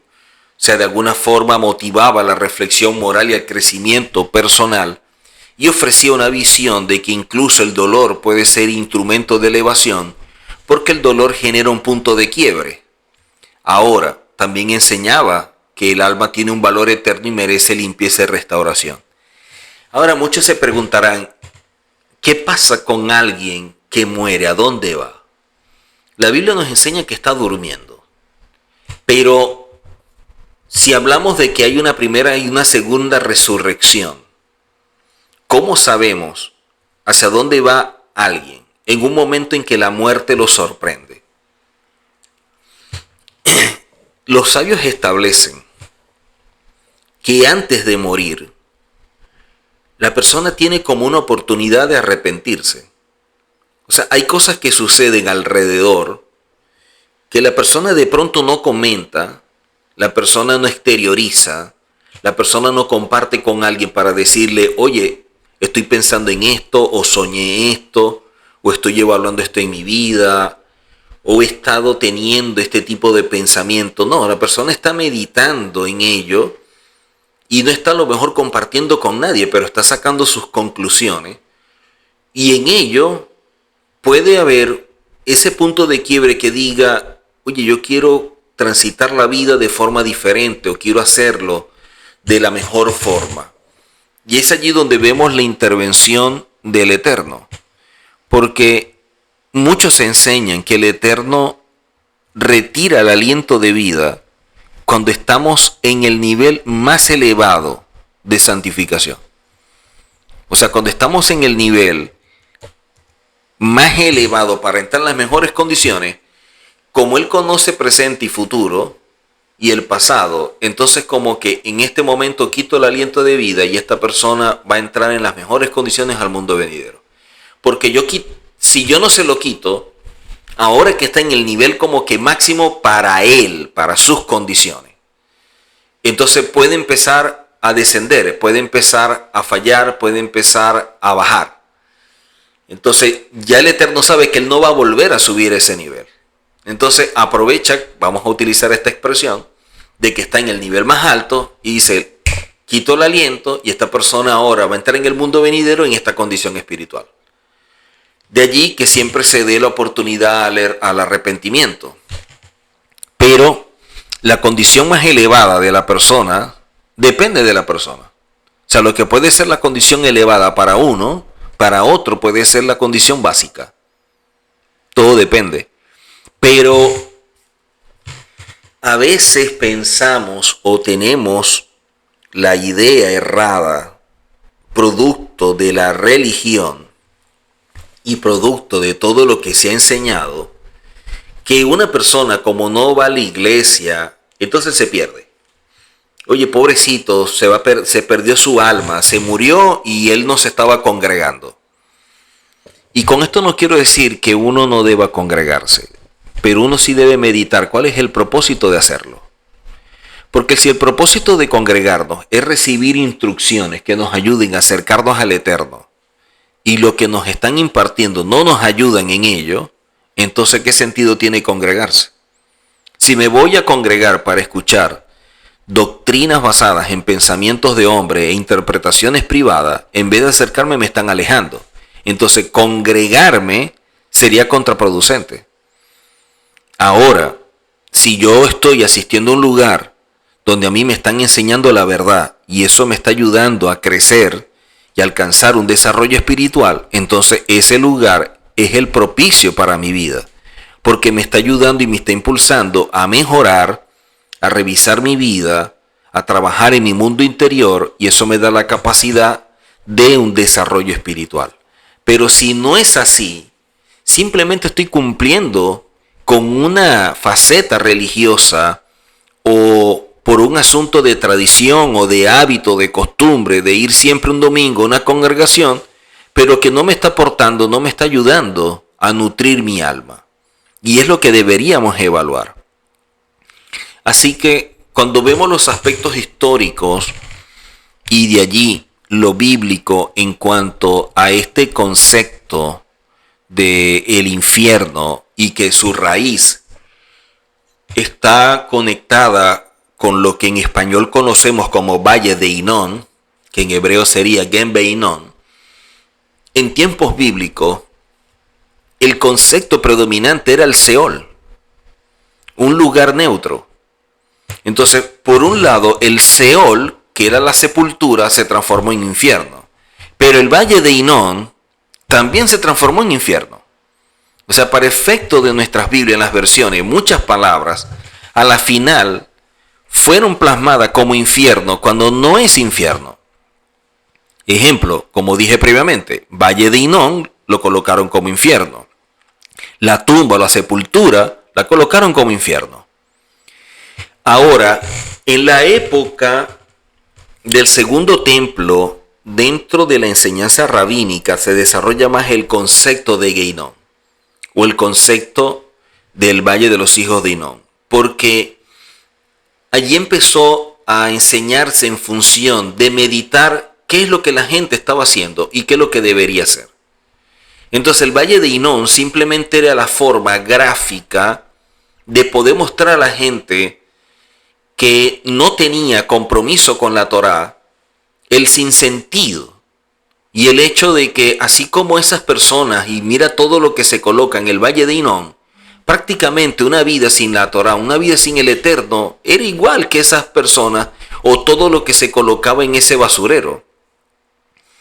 Por eso es que en la época del segundo templo se empieza a desarrollar más, porque la influencia helenista trajo idea de castigo y recompensa post-mortem.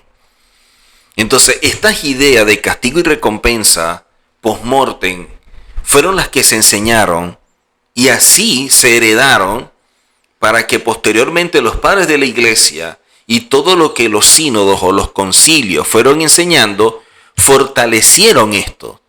Entonces, la influencia helenista de una idea de castigo y recompensa post-mortem, y aparte de eso, en las Biblias que usaron la palabra Geiná o la palabra Seol como infierno posteriormente bajo la influencia del pensamiento griego, lo que hicieron fue fortalecer esta visión helenista de castigo y recompensa. Y el cristianismo medieval entonces transformó este Geinón o este Seol en un infierno eterno. O sea, ya no era un castigo, sino que era un castigo, una tortura, un fuego, una tribulación eterno. Pero el judaísmo, y en este caso bajo la perspectiva hebrea, conserva el enfoque correcto. Y es que no es un lugar eterno, ni estamos hablando de castigo y recompensa post-mortem, sino que estamos hablando de juicio, un juicio establecido por el Eterno, donde todos tenemos que comparecer. Así que el Geinón o el Valle de Hinnom está estrechamente relacionado con el concepto de lo que es la vida y lo que es el Olam Jabá, para luego de morir poder tener la opción de ser parte del mismo.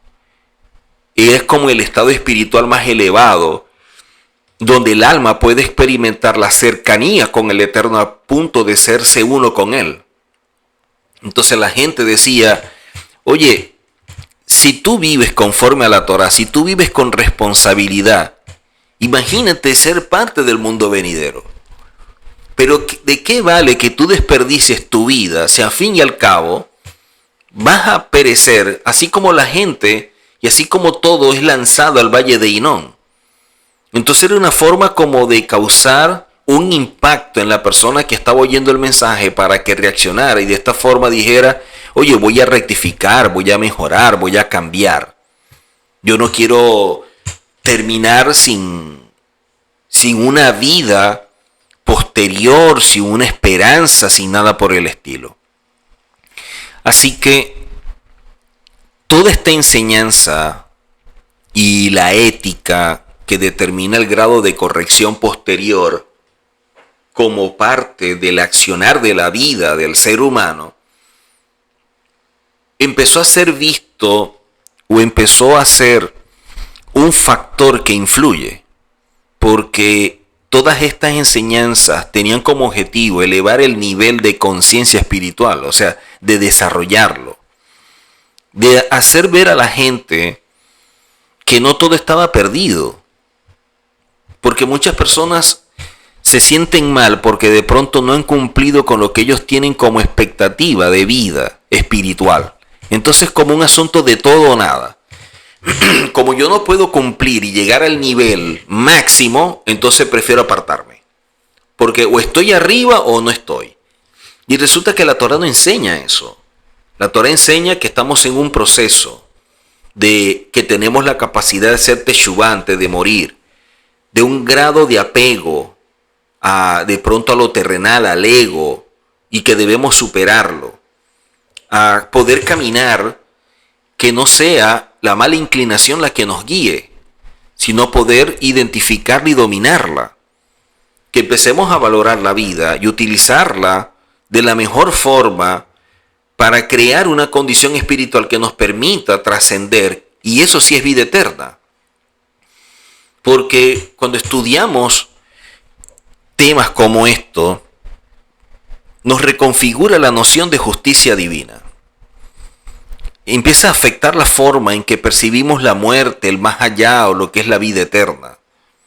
Porque esto genera sentido de responsabilidad. Esto nos ayuda a que cada día lo valoremos. E incluso disminuye el temor a la muerte como un castigo eterno si se entiende bien.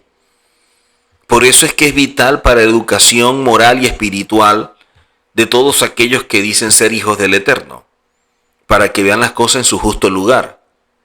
Así que en este tiempo es relevante porque la gente busca justicia y sentido más allá del presente.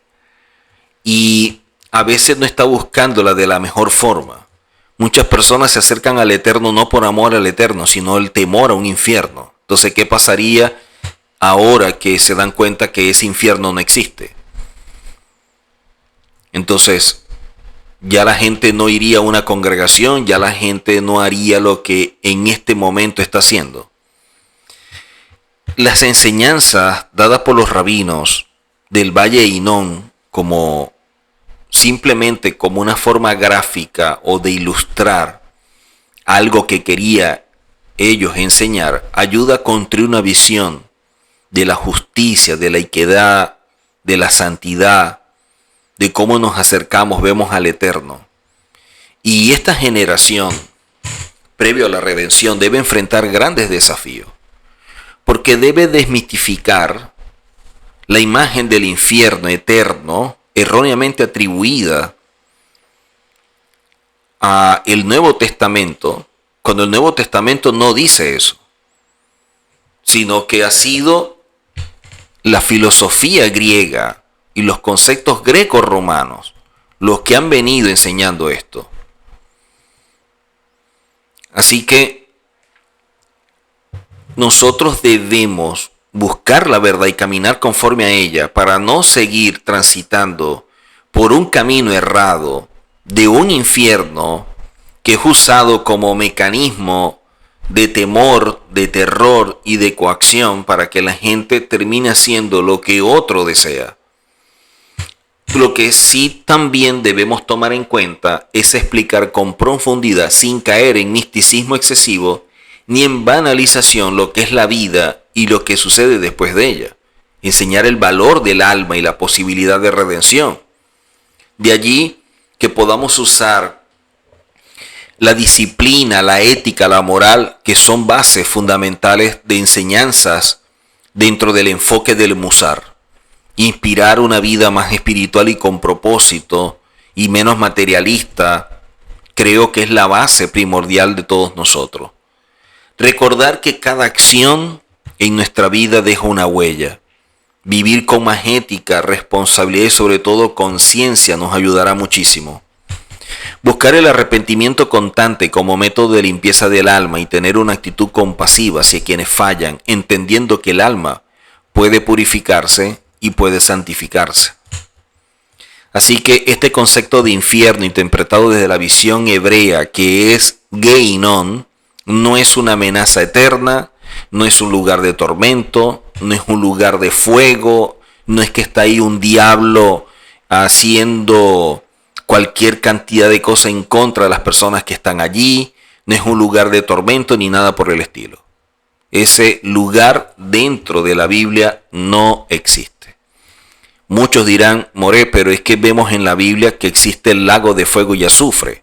Eso sí es verdad, eso sí existe. Pero el lago de fuego y azufre es para aquellos que luego del juicio del trono blanco hayan sido condenados, porque ellos ameritan pasar por un juicio. Y el Eterno es un juez justo. ¿Cómo condenar a alguien sin haberle dado una sentencia y haber presentado todos los cargos a esa persona para que sepa por qué se le está enviando a ese lugar?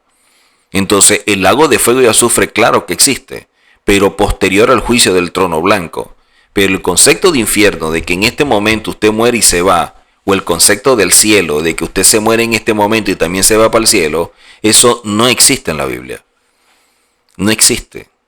Por eso debemos estudiar y darnos cuenta de la oportunidad que se nos brinda de corregir y depurarnos de tantos conceptos grecorromanos para empezar a madurar y caminar en una verdad.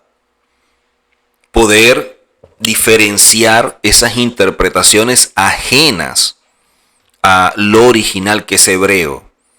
Porque la función principal no es infundir terror.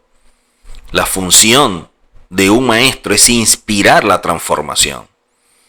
Comprender esta visión permite tener una fe mucho más madura, centrada en la justicia, pero también en la restauración, en la restitución y en el cambio del alma a través de una elevación hacia la plenitud de lo que es el Olam Jabá. Por lo tanto, el Geinón y no el infierno es entonces un reflejo de una enseñanza que nos grafica que todos vamos a morir, que todos en un momento dado el Eterno quitará el aliento de vida, pero el asunto es cómo nos consigue al momento de que eso suceda. Que no haya un castigo eterno, sino simplemente estamos perdiendo la vida eterna y ser parte del mundo venidero. Poder educar y fortalecer estos principios nos van a ayudar mucho. Porque el infierno, de acuerdo a lo que nosotros estudiamos, simplemente es o un sepulcro, o la tumba, o el valle de Hinón. Nunca un lugar de tortura eterna. Y esto debemos tenerlo presente para mejorar conceptos que tenemos arraigados, pero que nos alejan de la verdad. Buscar educar, transformar, redefinir muchas cosas, serán muy útiles en nuestra vida como hijos del Eterno. Porque estamos en un tiempo que pudiéramos verlo como una etapa en el viaje de nuestra alma en pro de crecer, de conocer nuestro mundo interior para trabajarlo y crear las condiciones para un desarrollo espiritual que es necesario para purificar nuestra vida, para que nuestra alma pueda llegar a ese nivel de pureza. Pero no podemos negar que a veces se utilizan ciertos recursos, y en este caso como se usó el Valle de Hinnom, como una herramienta pedagógica y ética que recuerda al ser humano su responsabilidad, el potencial de transformación, la grandeza, la misericordia y lo que es la vida unida al Eterno a través de la Torá y de los mandamientos. Eso es algo que debemos tener presente. Así que cuando estudiamos la Biblia y vea la palabra infierno, lea bien el contexto y se va a dar cuenta, o está hablando del sepulcro, o está hablando de la tumba, o está hablando del Valle de Hinnom, pero nunca está hablando de un lugar de tormento eterno. No es coherente con lo que establece la Biblia. Y hacer una interpretación diferente de eso sería tergiversar aquello que la misma Biblia nos está diciendo. Yo no puedo forzar a que la Biblia diga algo que yo creo cuando yo soy el que debo creer lo que dice la Biblia. Nosotros somos los que debemos creer lo que dice la Biblia. Si la Biblia dice sepultura, yo no puedo pensar en algo diferente a sepultura, porque entonces yo estaría cayendo en una eisegesis al querer forzar algo que no está. Y entonces estaría afectando también la vida de aquellos que pueden estar oyendo un mensaje y que asumen que la persona que está transmitiendo el mensaje es responsable, es íntegro y coherente con aquello que está leyendo. Pero muchas veces resulta que no es así. La gente se ha dado a la tarea de repetir un mensaje por tradición sin revisar las fuentes o si tiene algún fundamento bíblico. Y es allí donde está el problema. Nosotros debemos ser responsables con aquello que estamos leyendo, interpretando y transmitiendo. Primero por nuestro bien y segundo por aquellos que pudieran estarlo oyendo. Y nuestro deber es que cuando leemos la Biblia desde la perspectiva hebrea, la persona cuando muere simplemente está descansando hasta esperar, sea la primera resurrección o la segunda resurrección. Eso es lo que dice la Biblia.